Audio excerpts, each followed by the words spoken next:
In the school, we have lots of students whose families have immigrated to the United States. And something we intentionally want to do in the garden is add plants that people find familiar to help connect with the country that they came from, but also to know that we value and welcome people into our community.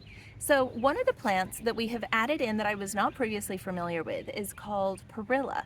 I actually got this off of Buy Nothing that was in our neighborhood group, and it is commonly used in Korean dishes as well as Japanese and Vietnamese. You can sometimes find it in Asian food markets as a common green. It's also apparently one of the 50 foundational herbs that's part of traditional Chinese medicine, so has some healing properties as well.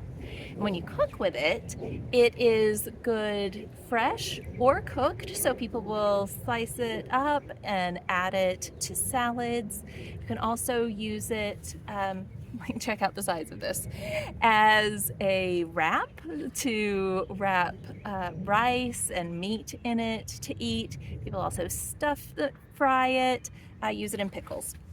The plant is part of the mint family, and so I went and I got one of our chocolate mint leaves, which is something that we have growing in the garden and the typical size that we think about here in Texas. And so this is really about the size of the tip of my thumb, versus we get into this perilla leaf and it's almost the size of my whole hand.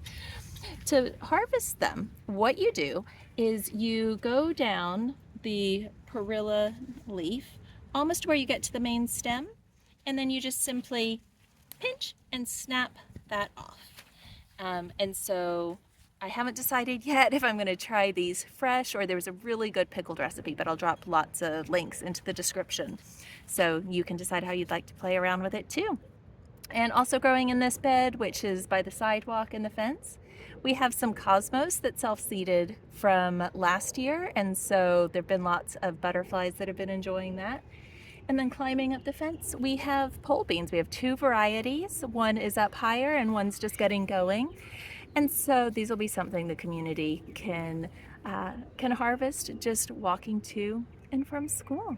So something folks are more familiar with here in Texas, and something for many of us to enjoy and learn about for the first time.